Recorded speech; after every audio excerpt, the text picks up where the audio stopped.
Bonjour à tous, aujourd'hui nous commençons la correction du bac 2022 qui vient d'avoir lieu avec deux sujets, un sujet qui a eu lieu le 11 mai et un sujet qui a eu lieu le 12 mai et que certains d'entre vous ont passé selon leurs options. Alors nous allons démarrer avec l'exercice 1 de ce sujet. Alors je vous laisse lire le détail de l'énoncé, le contexte qu'on nous propose.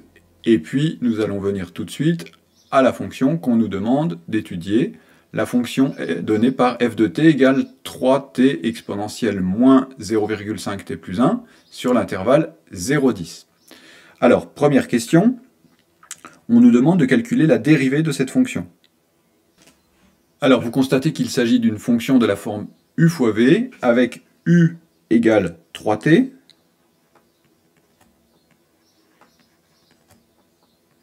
et v égale exponentielle de moins 0,5t plus 1. Vous connaissez la formule de la dérivée d'un produit, u'v plus uv', que je vous ai noté ici. Il s'agit donc de calculer u' et v'. Alors u' égale 3, et v'. C'est le seul point un peu délicat de cette question.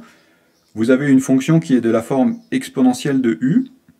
On va noter exponentielle de w parce que u est déjà utilisé dans l'exercice. Et quand vous dérivez une fonction de la forme exponentielle de w, la formule du cours vous dit que c'est w' exponentielle de w.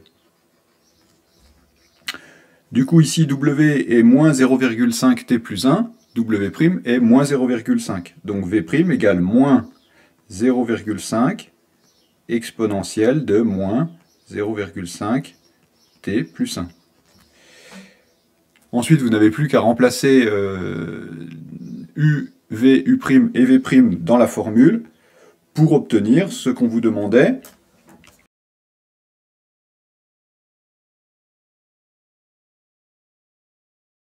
Alors, une fois que vous avez remplacé, vous n'avez plus qu'à factoriser comme c'est proposé dans l'énoncé.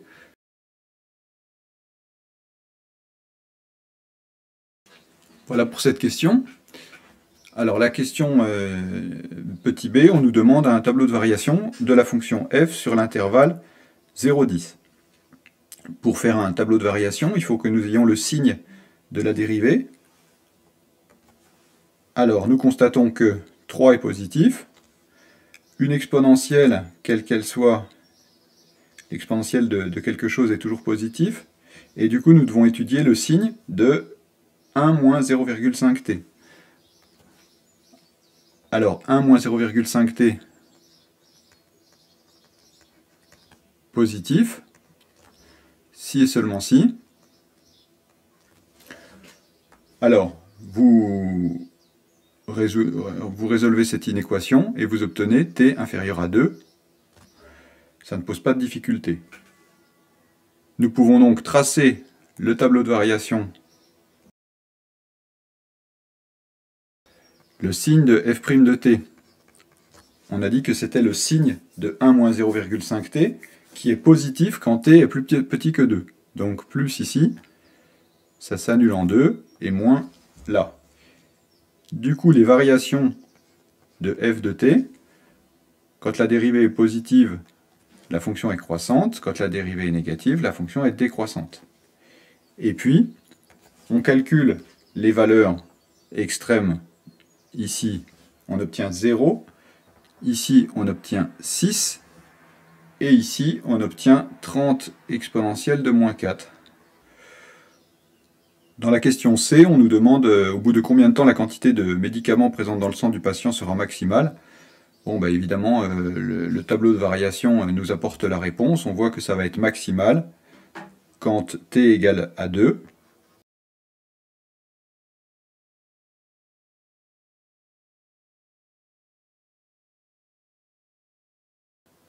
Alors, dans le petit 2, on nous demande de vérifier que l'équation f de x égale 5, f de t égale 5, pardon, admet une unique solution dans l'intervalle 0,2.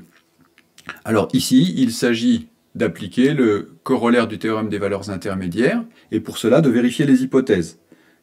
Quelles sont ces hypothèses à vérifier? Premièrement, f est continu,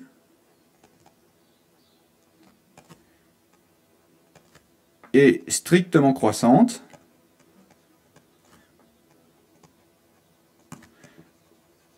sur 0,2. Ça, c'est l'hypothèse de base. Et ensuite, vous vérifiez que 5 est bien dans l'intervalle qu'il faut, c'est-à-dire que f de 0 est égal à 0, qui est plus petit que 5, qui est plus petit que 6, qui est égal à f de 2. On a donc bien 5 qui est compris entre 0 et 6. Du coup, on peut appliquer le corollaire du théorème des valeurs intermédiaires, qui nous dit que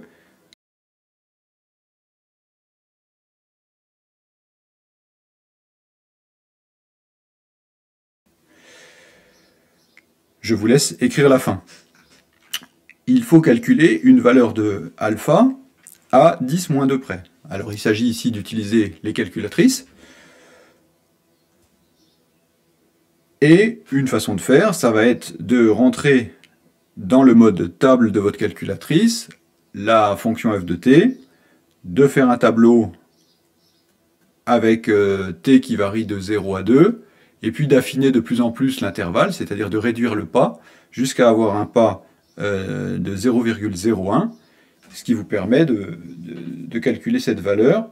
Alors je l'ai fait moi-même, et j'ai trouvé que alpha est à peu près égal à 1,02. Je pense que vous savez faire ça sans problème. Bêta est à peu près égal à 3,46. Vous pouvez aussi facilement le vérifier avec votre calculatrice. Alors, c'est-à-dire que ici, si on note dans notre tableau la valeur 5, eh bien ça passe ici par 5 pour alpha, et ici par 5 pour bêta. Alors on nous dit, en question petit b, que le traitement est efficace quand la quantité de sang, la quantité de médicaments dans le sang du patient est supérieure à 5 mg. Ça veut dire que cette quantité est efficace entre alpha et bêta.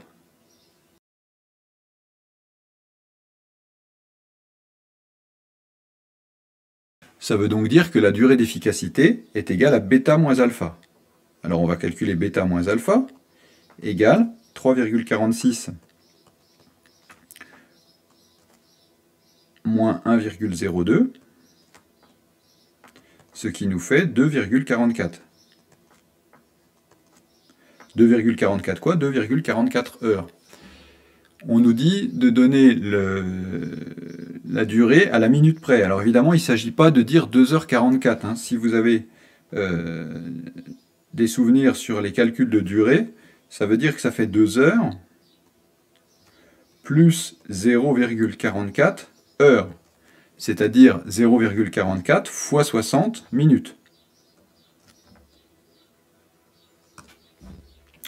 Du coup, 2 heures, et puis on fait le produit 0,44 fois 60, et on trouve que ça vaut environ 2 heures et 26 minutes. Donc la durée d'efficacité du traitement est d'environ 2 heures et 26 minutes. Alors nous commençons la partie B, et cette fois on a un protocole différent, et nous allons avoir à étudier une suite. Alors, qu'est-ce qu'on nous dit sur cette suite? On commence avec une dose de 2 mg, et donc on a une suite qui commence à U0 est égal à 2. On nous dit que pendant 1 heure, la quantité de médicaments dans le sang va diminuer de 30%,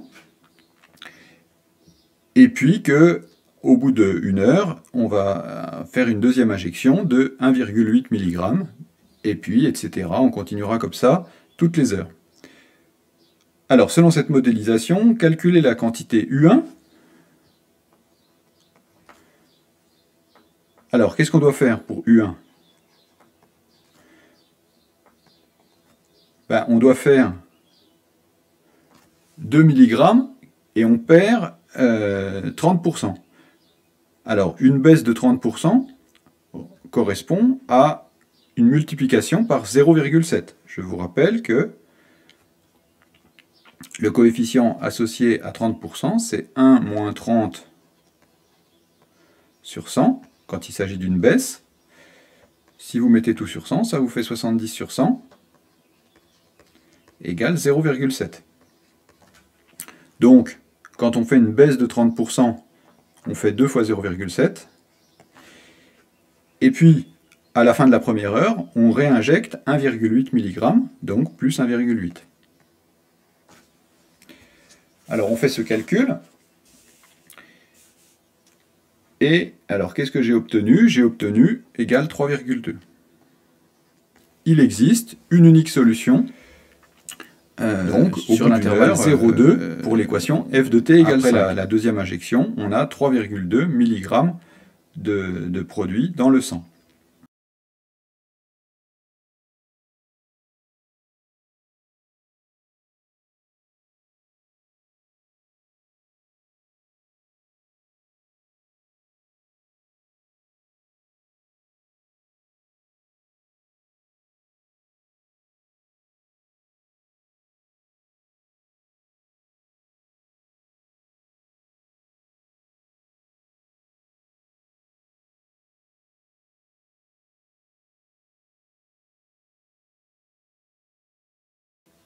Alors, à noter que c'est une suite dont vous avez déjà vu des exemples. Ça s'appelle une suite arithmético-géométrique. Et nous allons calculer son expression dans les questions suivantes. Alors, petit a, de la question 3, montrer par récurrence que pour tout entier naturel n, on a un plus petit que un plus 1, plus petit que 6. Alors, démonstration par récurrence, vous connaissez ça. Il s'agit de faire une initialisation et ensuite l'hérédité.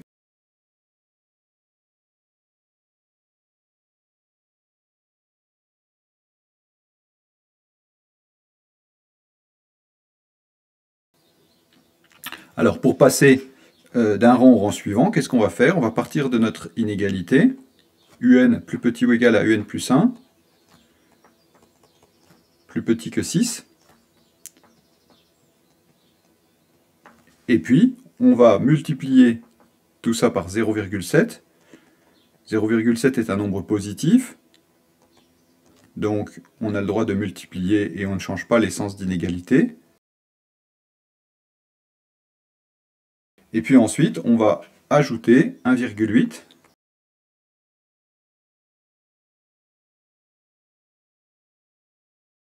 Alors, on obtient 0,7 un plus 1,8. Ça, c'est un plus 1. 0,7 un plus 1 plus 1,8, ça c'est un plus 2.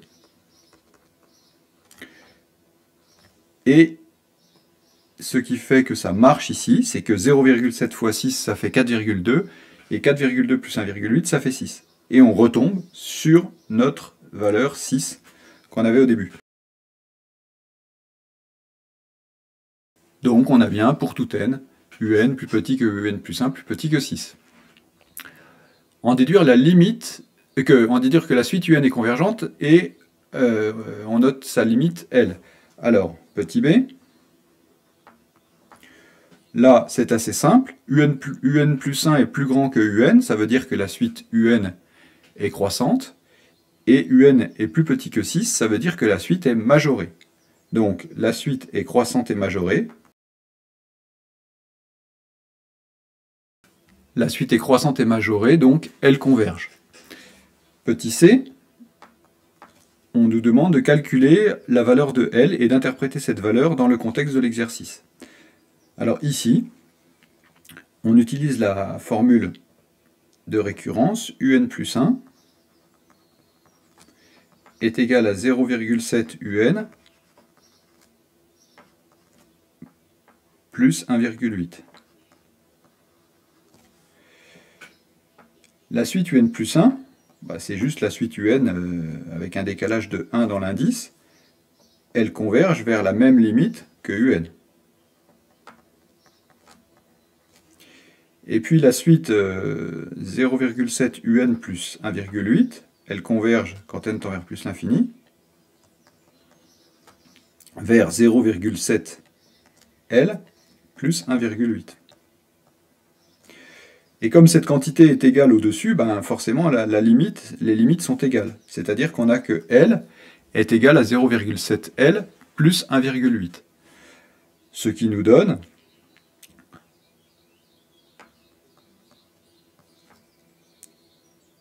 L moins 0,7 L est égal à 1,8. L moins 0,7 L, c'est 0,3 L. Et donc, L est égal à 1,8 sur 0,3 est égal à 6. Et donc, la limite vaut 6. Interpréter cette valeur dans le contexte de l'exercice, qu'est-ce que ça veut dire? Ben, ça veut dire que après un grand nombre d'injections, la quantité de produit dans le sang va tendre vers 6 mg. Alors, question 4, petit a, on va étudier la suite Vn et la suite UN pour calculer, essayer de donner son expression. Donc, à partir de introduisant une suite Vn, on a une baisse de 30% qui est égale à 6 moins soit 0,7 UN. À noter ensuite, on a qu'une injection équivalent au fait que de 1,8 mg est égal à 6 moins Vn, soit 0,7 UN. Il suffit de résoudre l'équation dans l'autre sens, 1,8 pour obtenir l'expression de UN. UN plus 1. Montrer que la suite Vn est géométrique égale à 0,7. La suite géométrique, c'est Vn plus 1 égale Q fois Vn plus 1,8. On va donc essayer d'obtenir cette suite. On va écrire Vn plus 1. Vn plus 1, c'est 6 moins Un plus 1. On va remplacer Un plus 1 par son expression. Donc 6 moins, entre parenthèses, 0,7 Un plus 1,8. On va retirer les parenthèses, ça va nous donner 6 moins 0,7 Un moins 1,8. Et on va simplifier, ça va nous faire 4,2 moins 0,7 Un. Ensuite, on va remplacer Un par son expression en fonction de Vn. Ça va nous donner 4,2 moins 0,7 facteur de 6 moins Vn. Ça nous fait 4,2. On développe. Moins 0,7 fois 6, ça fait moins 4,2. Et puis moins 0,7 fois moins Vn, ça fait plus 0,7 Vn. Les 4,2 se simplifient et il nous reste 0,7 Vn. Donc vous faites ici une phrase de conclusion en disant que la suite Vn est bien géométrique, de raison 0,7. Alors petit b, l'expression de Vn en fonction de n. Vn est une suite géométrique, de raison 0,7. On sait que dans ce cas-là, Vn est égal à V0 fois Q à la puissance n. Alors, la raison, c'est 0,7. Il faut qu'on calcule V0 est égal à 6 moins U0, pardon. Donc est égal à 6 moins 2, est égal à 4. Ça veut dire que Vn est égal à 4 fois 0,7 à la puissance n. Et puis ensuite l'expression de Un. Alors Un c'est 6 moins Vn. Donc Un est égal à 6 moins 4 fois 0,7 à la puissance n. Alors dans la question C, on nous dit qu'on arrête les injections quand la quantité de produit dans le sang est supérieure ou égale à 5,5 mg. Et on nous demande de déterminer le nombre d'injections réalisées en appliquant le protocole, donc jusqu'à dépasser 5,5 mg.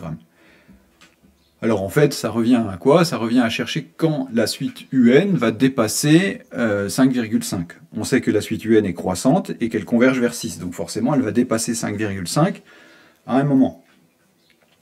Alors, ici, on nous dit déterminer en détaillant les calculs. Donc il ne s'agit pas de prendre la calculatrice et de faire un calcul pour regarder quand est-ce que ça va dépasser 5,5. Ici, on nous demande un calcul.